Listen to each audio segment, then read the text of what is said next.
What's up, everyone? Let's talk about My Hero Academia, episode 28, Encounter, the season finale for season 2. However, rejoice, season 3 is confirmed. It was confirmed actually the other day, but it's confirmed at the end of this episode, where the next episode preview would usually be, you see season 3 coming soon. I think it says season 3 coming soon. It was an hour since I watched the episode. But anyway, let's talk about this episode. First, let's recap a little bit. This episode was the major introduction. They were in the last episode, but only for like a couple seconds, of two new villains, Toga and Dabi, who are kind of disciples of hero killer Stain and his vision for a more ideal world. And Shigaraki, angered and confused by this, decides to go out and see exactly what makes people look up to Stain rather than look up to him. Back in class, Aizawa reveals that everyone, even those who failed, will be able to attend the summer retreat. In preparation, the students decide to go to the shopping mall. Everyone splits up and Deku is left on his own, and almost instantly, he's approached by Shigaraki.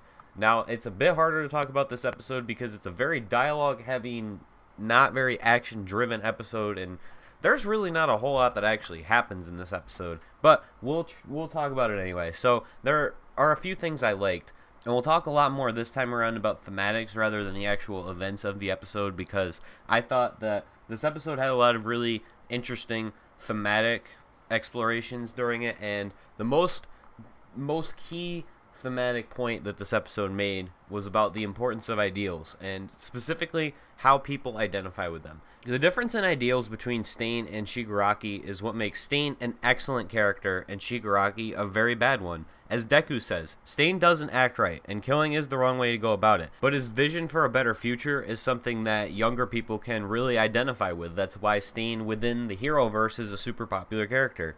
The way it's portrayed is just brilliant because, in a way, it's a social commentary on the generational gap. Now, what I'm about to say isn't true about every single person in both of these generation groups, but in general, millennials tend to be very idealistic. I know I certainly am. And Gen X tends to be a lot more cynical with their outlook on things just because of how different the world was during their formative years. A lot of Gen Xers grew up in an era where you were afraid of dying. You had to worry about the threat of nuclear destruction every day. Gen Xers would graduate high school, they'd have trouble finding a job. Things were just not very good during their time, growing up during their important years, their teen years, and young adulthood. Those are like your formative years. Meanwhile, I'm still in my formative years, but just the internet has shaped a lot of my growing experience. I've had the internet since I was born, basically. So it's been a very kind of, I wouldn't say like comforted kind of society, like coddled society, because it definitely hasn't. And there's been times over the years where our safety has been threatened, such as 9/11 and the Iraq War, things like that. But for the most part, we've been pretty safe, even with kind of poor leadership for most of my life, outside of the 8 years that Obama was in charge. It was just growing up in a completely different culture than Gen Xers grew up in, and it puts us toward a point where we can look at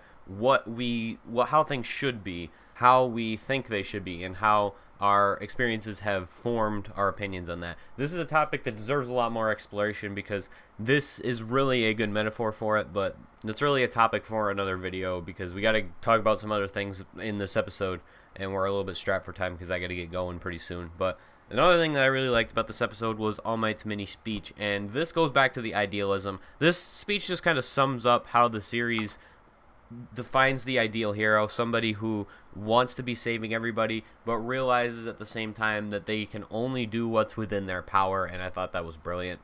Uraraka's inner dialogue was amazing in this episode. I thought anybody who has ever had the sudden realization that they like somebody seemingly out of nowhere, but it's these really repressed feelings that is pretty much like you were denying the whole time instead of just not realizing.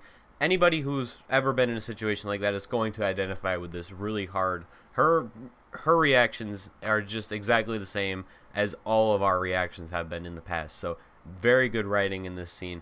Seeing everyone in normal clothing was also really cool.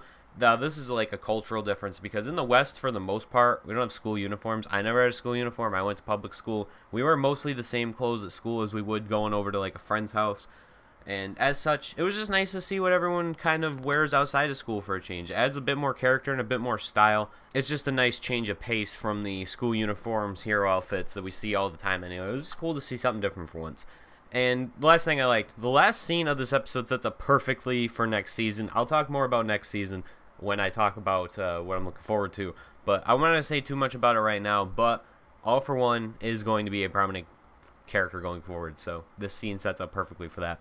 We'll talk quickly about what I didn't like in this episode. There really wasn't anything I didn't like about this episode. Not anything worth talking about, I don't think, anyway. There were some minor things that I think could have been done better. There were some sequences I thought, comparing it to the manga, or at least my memory of the manga, I think could have been done better, but they aren't super important scenes, so it doesn't really matter all that much. There's a couple other things I didn't really like here and there. Like, I thought Toga had a strange voice that wasn't the greatest, but nothing that's like I have to feel like I have to devote time to talk about. So pretty much not flawless, but not really an episode with a lot of glaring flaws overall. I thought this episode was good. We'll talk about this episode overall. I thought this episode was good. Thematically, it was a stellar episode, but for whatever reason, it didn't really leave all that big of an impression on me. I think the main problem with this episode was that it's mostly just set up for later events down the line. So while it is important, it really lacks big scenes and ultra memorable moments. So I would say this episode is somewhere between a 7.5 and an 8, and I'd probably lean on the lower side.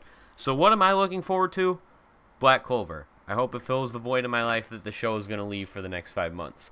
My Hero Academia-wise, next season should really be a pinnacle and a masterclass in how to make an anime season. The next 2 arcs, in my opinion, are the series' strongest arcs, and they should be the basis for most of next season. I think that it's pretty much going to be those 2, and that's probably going to be it. They'll save the stuff after that for the season after. The next 2 arcs should adequately fill 25 to 26 episodes anyway, and I don't imagine they want to get too far ahead or start cramming things in and then be right on top of the manga, because that's kind of the point of this being a seasonal show, was to avoid a situation like that. However, at the same time, I think that just 2 arcs next season could be fantastic. It's really, I should say it's the next 2 arcs, but it's really just one big arc with 2 separate arcs within it, if that makes any sense, because there's 2 different big events that happen. It's one big continuing storyline, but it's 2 little kind of pieces within that storyline that have different focuses for the most part, although they are largely interconnected. So I'm looking forward to the next season. Obviously, this is probably my favorite series out right now. I don't think there's even a probably. This is definitely my favorite series out right now. However, I am totally willing to wait. I don't want this to be in a situation like Naruto got itself into, like One Piece has gotten itself into in the past, Bleach has gotten itself into in the past, even Dragon Ball got itself into in the past, where there's the necessity for filler because you're in a situation where you're right on top of the manga. So I'm all for this being a seasonal series. I just wish you really didn't have to wait for it. At the same time, there's a give and take there. However, being seasonal allows us to maintain such a high quality, and I really enjoy that aspect of it. That's going to do it for My Hero Academia reviews. Let me know what you guys thought of this episode down below and what you guys are looking forward to going forward. I am interested to hear your thoughts and opinions, especially if you are familiar with the manga and you know what next season is going to look like. Try to be cautious of what you are spoiling if it's important. Try to not just blatantly come out and say it. I'll probably know what you're talking about if it is not. But anyway, we'd love to hear your guys' thoughts down below. And see you guys around, I guess. It will be a long ride until episode 29. So until then, I'll see you next time.